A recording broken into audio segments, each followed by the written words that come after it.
This is the Coach's Wife Life podcast. I'm Kristen Eargle, your host, a former TV sports reporter and fellow college football coach's wife.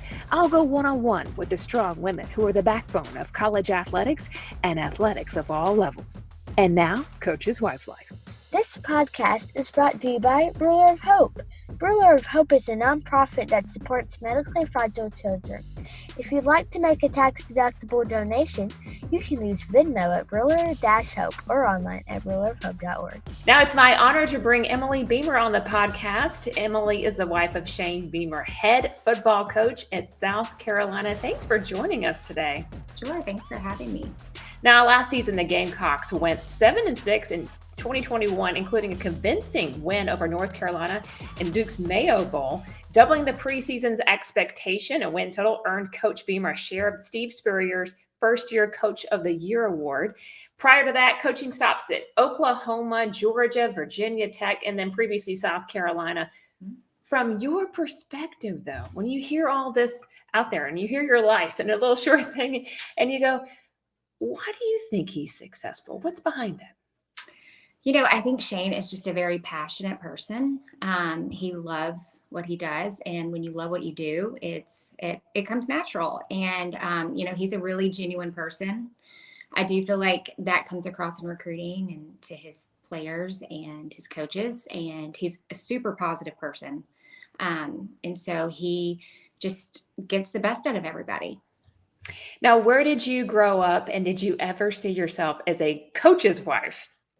So I grew up in Starkville, Mississippi, where Mississippi State is. And, my dad was a highway patrolman that traveled with the football team for 30 years.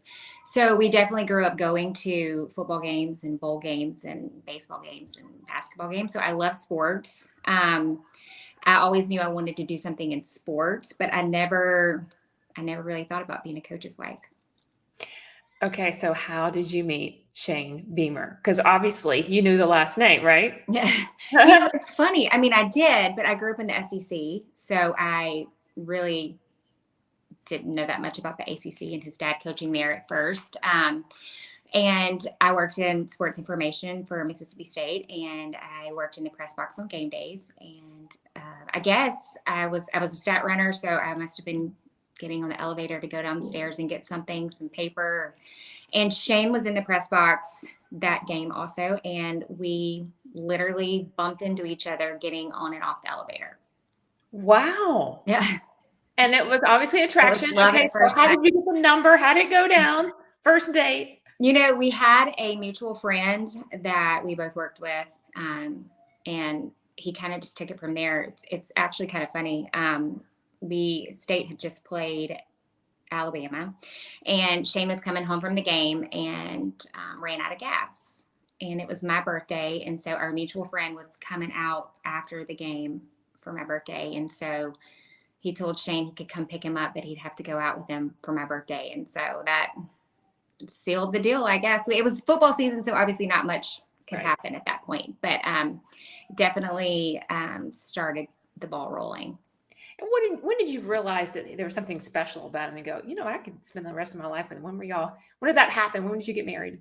Well, we probably would say our first date was February. Our real first date was Valentine's. And I know it sounds crazy, but we literally talked about our wedding, that initial trip. So I knew right away that he was probably the one. But we dated a full year football season, which was great because I got to see the hours and all the things that happened during the season. And we got engaged that December at Christmas. Oh, wow. And then you're married in what year? 2006. 2006. So I'm not good at math. How long has that been? 16 years. 16 years. Wow, that's awesome. Okay, so now you have kids. So tell me about your amazing family. We have 3 kids. We have 2 girls and then a little boy. And Sutton just turned 14 last week. And Olivia is 12 and Hunter is 9. So 7th, 8th, and 3rd grade.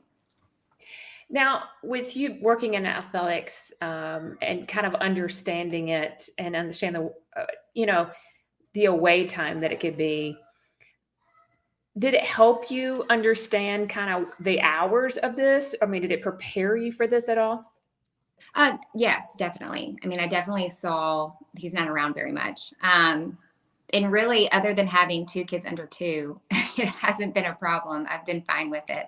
Now I feel bad because we're so busy. I feel like he's the one that's always calling us. What are y'all doing? Where are you going? And we don't have time. We're just off to the next thing. Yeah, you're in that really busy season of your life. I'm sure someone's playing sports or other activities. You're running and running. They're all in totally different directions. Our oldest is doing volleyball right now, and our middle is a competitive dancer, so she's super busy with that. And Hunter is doing golf. So basically just driving everybody around all afternoon is what I do. From that 3 p.m. to 9 p.m. range it's crazy. Hectic. It is. Yeah, it is. Okay, so I have some game day type of questions for you. Okay. SEC Media Days. Do you teach Coach Beamer these dance moves that we do? I can't say that I had anything to do with those dance moves. I was very impressed, though. My daughter sent me that video and was like, the fire emoji. So I think it was a family group text. So I think he was very proud of himself, that the girls were impressed. But I think he got his dance moves from his dad. He was known to dance around in the locker room after some big wins. So he probably got that from him. Okay, so then do you even go to the SEC Media Days? To me, that would be so fun. I mean, I covered it as a reporter, but for my coach's wife, do you get to go? Do you watch it? I mean, I know there's interest there from a media perspective. I definitely watch it. I did not go. I did work it back in the day in college. I was the mic girl that went around and passed out the mic for all the reporters to ask their questions. But no, I watch it on TV like everybody else. Do you get nervous at all?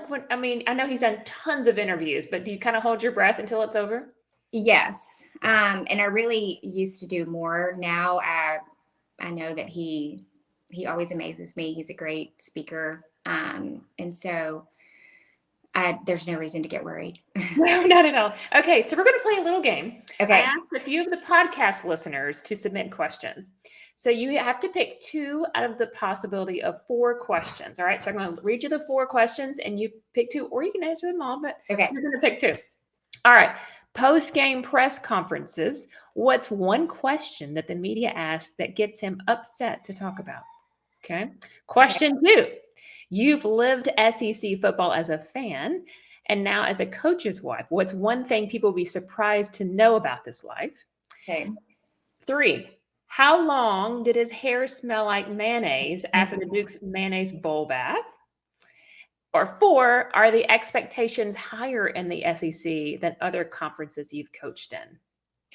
Okay, so the first one, the media asking a question, I would say any media member that was trying to get him to answer a question negatively would probably make him mad. He's, again, a super positive person, and he doesn't like those kind of questions at all. And the SEC, I feel like definitely the expectations are higher in the SEC. I mean, they're high everywhere, but the intensity every week of the competition, and everybody wants to play for championships, and so I think the SEC by far. That pressure is pretty intense. So, not every day is a walk in the park. And if you've been a coach's wife and a coaching family, for very long, there's good days and there's tough days. What do you think's been some of the toughest adversity you've faced, and what did you rely on to get through those moments? I would say probably when we were at Virginia Tech, Shane was working for his dad, and we were going on our 5th season, and his dad announced his retirement that October. And we were just as surprised as anyone, really. I think people thought we knew, but we didn't. His dad was going through some health things at the time, and was 70 and just was ready. But we knew that we would be moving, obviously, and we knew we didn't have a job, and that was kind of the first time in our career that we didn't have a next step. or know the plan.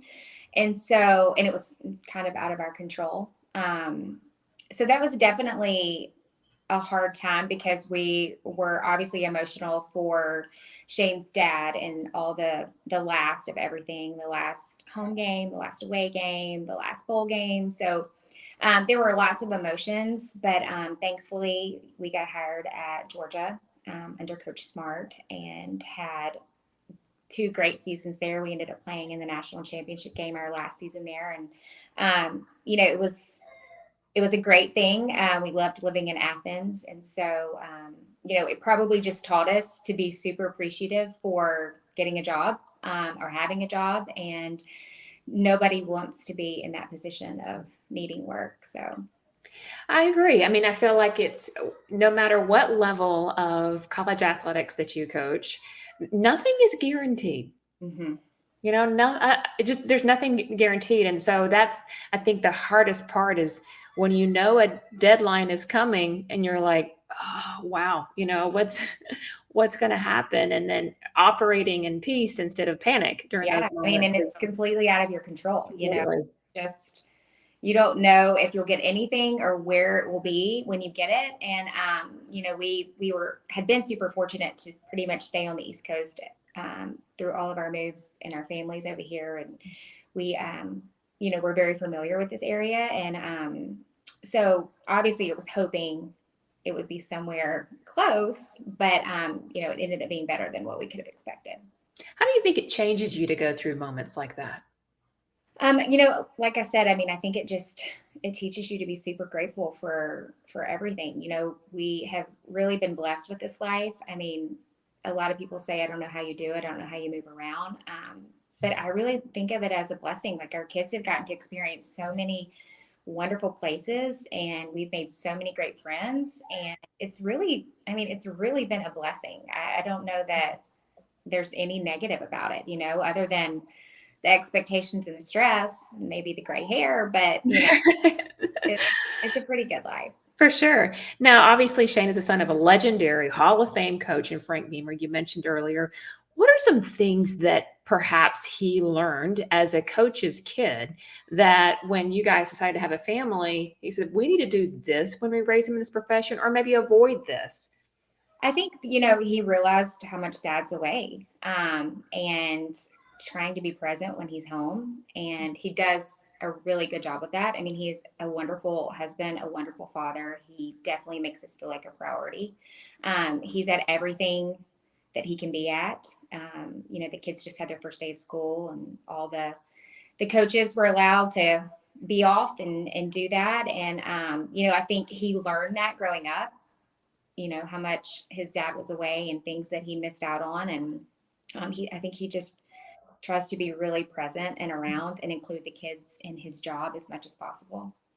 And probably impacts the way that you host staff events or at practice. Are you guys, the kids can come at certain times during practice? Yeah. I mean, I feel like kids are always running around up there. It's really fun. Practice.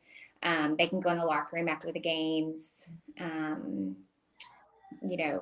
They're really always up there, and we love it. We have family dinners, and the kids have the best time of anybody. I mean, they're running around playing football, and it's really fun to watch. It is, and that's a special time because I think we've probably been on staffs where that wasn't. It's more encouraged than other places, right? And it's those little things that mean the most to the family, to the kids. But I think you appreciate being on a staff like that too. You do. I mean, you just soak it up. And we're fortunate right now. Mike and Tricia McIntyre at FIU, and it's like that. The kids can go anywhere and be a part of it. It is so special. Now, I think it would also be hard to grow up as a legendary coach's son, and I think if you think about that and expectations and all that, and I wonder if you feel a pressure or the comparison game. The media is going to do that. They're going to say that every single time when they start talking about careers. How do you navigate those waters? How do you help them walk through those emotions? Well, he's super proud of his dad. He's accomplished so much, and being a Hall of Fame coach, he's very proud all that his dad's done. But he wants to be Shane Beamer, not Frank Beamer's son. And, he knows that his name has definitely helped him in situations, but he's tried to never have to rely on his dad to help him get a job or to make a phone call. And, he really wants to be Shane Beamer, and not just Frank Beamer's son. You're 16 of being a college football coach's wife. What's one thing that you're glad you made a priority? I would say, I guess, my kids, just every move, every situation, just trying to make everything as normal for them as possible. And Shane, I mean, he's my best friend. We have a great relationship, and I always just try to be available if he calls and says, hey, you want to come have lunch, or I'm on my way home, let's go for a walk. I just really try to make them my priority at all times. There's wisdom there. I think that's the only way to survive it. That's the way to do it. Now, this is a tough question. Okay. And you seem like someone that's very humble and very aware of that. So this is going to be hard to answer, but give us something that we can learn from you, because you're doing an incredible job of this. You've been a backbone of a highly successful coach. So you won't take the credit, but I need you to take some credit. What few things have you done that's really helped him find success on the field and off the field? I think just taking all the stress for the things that I can take away for him, the house, the kids, just taking care of the little things around here so he can focus on football. Also just being around and being supportive for him. I love to go to practice. We have lunch, maybe, at least once, maybe twice a week, after practice, and just that quality time where I can be a sounding board for him.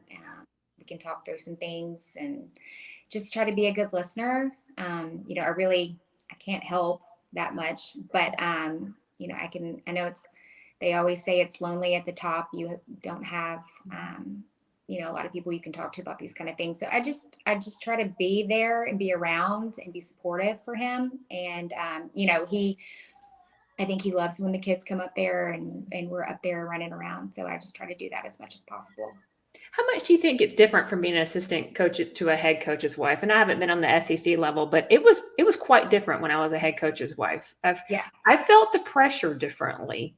Do you feel that way? Absolutely. And I didn't think that it would feel differently, because I was like, oh my goodness, because it'd taken like 10 years or something, and so before. But oh my goodness, it is different. No, I agree. I didn't think that it would be, that much different either.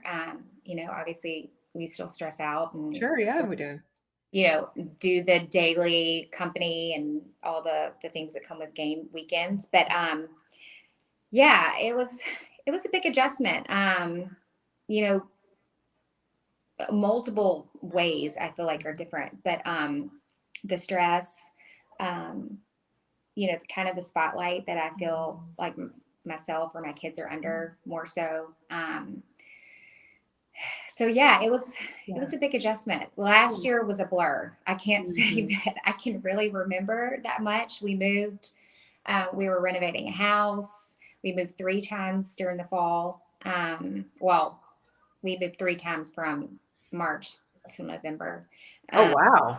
Just getting the kids acclimated in school and, all the things that come with that. I'm really looking forward to this season and actually maybe being able to take it all in a little bit better. Do you have a mentor or someone that you can call to just be like, okay, this can't leave this area, but I just need to because I think one of the challenges that I face is not like, if I'm having a bad day and you only get such a short amount of time to talk to your husband after practice or whatever, not unloading all those things. Right. Do you have anybody you can talk to like that? Yes, my mother-in-law. She's amazing. She's been there. She's seen the highs and lows, and she's a wonderful sounding board for me.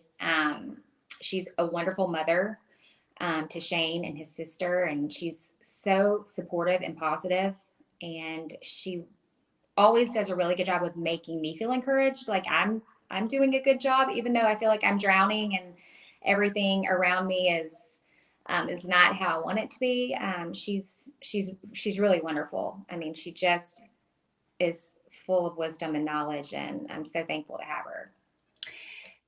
Now, what's one idea that Shane has come up with that has just really made you proud? I've seen one, so I want to see if I have the same idea that you have, but there was something I saw on social media that was like incredible. So one kind of motivating thing he's done for the team, or I want to hear your responge, and I'll share your mine. I think you're talking about the stadium when he took everybody Yes. over and playing for their why. Shane is a very, that is just him to always think of the extra little things, and just being appreciative and understanding all the people that go into helping, from the janitors in the building to the people cutting the grass. And, he always amazes me with the things he comes up with. I don't know that I could think just one, because I see things on social media and I'm like, wow, that was good. Yeah, definitely. And for those of you that hadn't seen, you go to Twitter. I'm sure it's on South Carolina's Twitter account. But what he did, and you'd probably know more because I watched it really quickly, but he took the team during a team meeting, I guess, and had them walk all the way up to the nosebleed section in Gamecock Stadium. Mm-hmm. I forgot the name of your stadium. Just going Williams Rice. Okay, at the very top. And he said, "Look, this is what fans do on every home game." There, do you remember how? Okay, there's the parking lot. They walk from there. Think about how hot it is on game day, and then they're sitting up here, to watch you. And this is our why. There's a lot of aspects to why you play college football. Let's remember the people up here as well. And I'm not doing it justice, but very special moment. Yeah, no, it was. And it's, everybody has their reasons for playing, but, to be out there and be a mentor and a role model for so many of those kids sitting in the stands and just seeing your impact, I think from the nosebleeds was pretty big. Yeah, very, very cool. Okay, so you talked about moving. You moved 3 times last year. I know this last move, you were familiar with it, but I'm sure it's different kind of getting you one, especially when you come back in at a different age. They need different things for that age, right? Yes. You're looking for maybe a different pediatrician, or you're looking for a different school or a travel team or whatever it may be. What are those things that when you move to a new area that you find effective when you're trying to locate even childcare? How do you jump into a new area? What's tips from us to give us? I try to find a local that I trust. I feel like they know the best areas and schools, and then we come into town and we kind of test them all out. This one was easy because we had lived here before. Our girls were 1 and 2, so we weren't in school, and none of that was a priority then, but we knew where we wanted to live. Shane has recruited this area basically since we left, so we were pretty familiar with the schools and pretty much knew where we were going to send them. Columbia has a lot of great options for schools. It's a big city, so we have lots of options. And this one was really easy. Probably moving to Athens was easy too, because we had some mutual friends that were there. And so that one was easy, but it definitely helps to know somebody, another coach's wife, or, a friend that can kind of guide you, because sometimes you just don't know, you're just going in there and picking, and we've picked wrong before. My kids have started school somewhere in March and we've changed by the fall. So you just pray and hope you get it right. For sure. Yeah. Also leaning. I mean, what's been interesting, sometimes I've leaned, we've just moved to Miami, and I called Lauren Lashley because they left Miami. I'm like, okay, I need some ideas. I was lucky enough there was a couple of FBS schools in the same area. Yeah, no, that's true. And that's the good thing about coaching. It's a small world. It is a small world. You've lived there before. A lot of people. Yeah, it is nice. Now, this business is so competitive. I mean, without naming schools in your past, but Is there ever been a job you thought your husband would get or he was hoping for, he didn't? What did you tell him to say to keep him encouraged? I feel like I've just always said, God has a plan, and this just wasn't his plan for us. And there will be something better, bigger than we even thought about, which has truly happened. There were so many little things that we were disappointed in along the way, but now we see the big picture, and this is where we always wanted to be, and hope that our path would lead us back here. And so, at the time it hurts, but seeing the big picture overall, we're very blessed. Was that day that he got announced, the press conference day, is that something you'll remember forever? I will remember it forever for multiple reasons. Okay, tell us. We had COVID, and so I was still in COVID quarantine. And was not able to make the trip with him. And so it was sad. That's not how you ever envision that day going down, seeing him go alone. But yes, I mean, it was a long month, with all the interviews and the waiting, but it's definitely a day I'll never forget. For sure. Yes. And some people always think that we know a long time in advance we're going to get jobs. We don't. You're like, I don't know. You just don't ever know until you really get it, right? And if you follow Twitter, you would, be convinced you weren't getting it. Oh, for sure. They're like, so-and-so's got it. You're like, really? Yeah. Oh, okay. I know. News to me. I know. Is that something you have to kind of just not even log in at certain times? I was never a Twitter follower until the last year, and I wish I wasn't now. I do not look if there's a loss or anything negative. If it's really for me to keep up with things, like I can kind of keep up with where he's at and what he's doing. But yeah, I try not to read things because I do, try to stay off it as much as possible. Yeah, I know. It can be hard sometimes. Okay, so now that you're a head coach's wife, I'm sure you've been a part of some amazing staffs. I've interviewed some of your, I think, former Kirby Smart's wife, Mary Beth Smart, and I'm not sure. Oh, Caitlin Riley. Yeah, she's been on the podcast as well. And so now that you've seen it at different areas and it's your turn to be the head coach's wife, what's some of the things that you enjoy doing with your wives just outside of football? I just try to do as much as we can activity wise. It's hard with everybody having kids and being busy, but we do family dinners. We just had an event last week or this week. A store hosted us and we came and did some shopping together and fellowshipped, and we try to, get together for different dinners or events. We were talking about doing this new place that opened up, the ice box, like cryotherapy. So we try to do as much as we can together. Obviously the summer's hard because everybody's going in different directions, but with the season starting, I'll see them at practice. We tailgate together. So just as much as we can. We do an Easter egg hunt. Oh, that's cool. Jerry Spurrier did a lot of things that I've tried to keep. The Easter egg hunt for one, we do a big Halloween thing where the kids can go trick-or-treating at the offices, and just as much family things as we can do up at the stadium we do.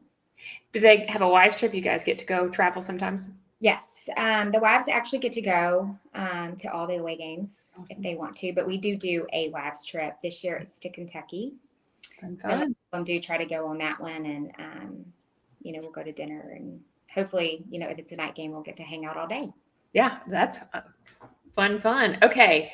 What about the players? You guys, how do you, obviously he's very intentional with how he connects with his players and keeping that perspective. And so what are some of the ways that you guys try to connect with them? I mean, you guys have them over to eat, or kind of what's your thing? We do. We, of course, now we don't just have one position. So we had offense over one night, and then we had the defense over one night, and that was fun. They were swimming and playing basketball, and that was a lot of fun to have them over. But, I try to go to practice. I feel like that's really the best way for me to have one-on-one interaction, or just kind of learning who. Last year I was trying to learn all the numbers and names. And of course, I know the recruits because I've gotten to know them through the process and their families, but just, those seniors that were here before we got here, and people like that, just trying to, I like to be able to say, hey, Kristen, or, I like to be able to say their name and then know that I know who they are. That's important, but that's also really hard because there's so many of them. But that's I know. And sometimes I amaze myself. I'm like, oh, I know all them. I got that. That's awesome.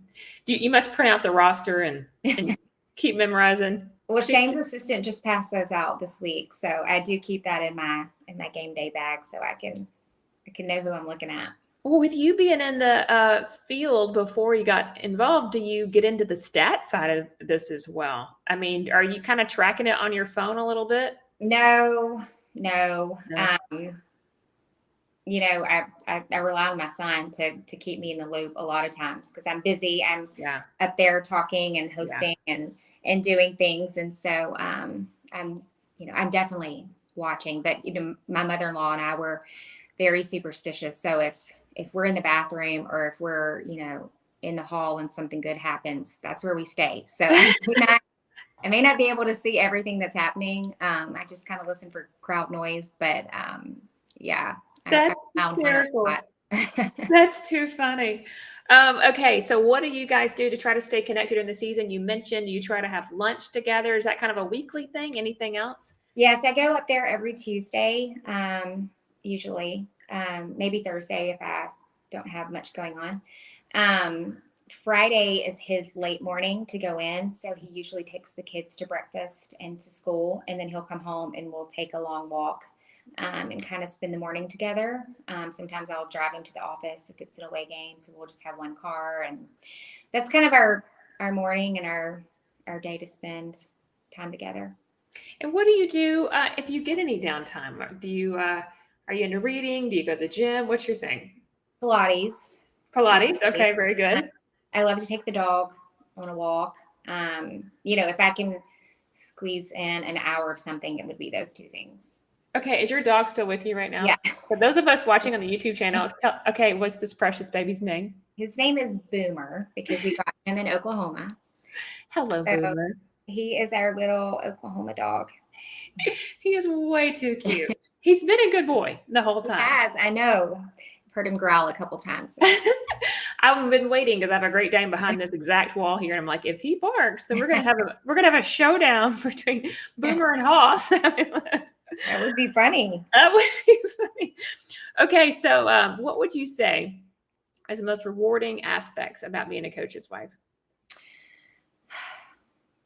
There's a lot, obviously seeing the hard work pay off, but the win, or a big, exciting win, is really rewarding. Getting that recruit that you've invested, that I've even fallen in love with and wanted. Those would probably be the two that I would say stick out the most, but really just the relationships that you have with the players and their families from recruiting, and then the relationships you have with other coaches' wives from moving around and being at all the different places and stops, the people that you meet along the way. And then tell me about the Beamer Family Foundation. So it's new. We're just getting it off the ground, but we started this to be able to help local and state, really, anything that we can do locally. So we've partnered with the Children's Hospital and the Champion Society, and we've hosted a couple things for them. We just partnered with 4 Title I schools in Richland 2 School District. They have about 25 homeless kids each. And so we provided backpacks and school supplies for those students, and also did some teacher supplies and a luncheon and stuff for them. And the school donated 130 tickets for the South Carolina South Carolina State game to encourage attendance. And the football players will hopefully, maybe not this fall, but be able to go and mentor to them and read and do some things. And I think some other schools or some other sports at USC are going to help too, women's basketball, men's basketball. So hopefully just being able to be up there and help out with the mentoring side and all that will help, but along with the money that we're able to help supply them with things they need. I couldn't love this more. This is my heart. So I love that you are making impact, not only in the players and the families and the staff, but your community as well. Not everybody does it. And it takes time and effort but wow, it's a huge payout in terms of paying it forward. And so I appreciate it. And we are going to rapid fire questions. Are you ready? I'm ready. Okay. What's the last book you have read? What Happened Last Summer. You like it? Summer. It was great. I'm kind of a romance novel is a good one for me. There you go. What coach surprises you and walks in the door with concert tickets? What would be printed on that ticket? Probably Coldplay. He loves Coldplay. Darius Rucker. Oh yeah. We love him, or anything country. Luke Bryan, Cole Swindell. Have you met any of them?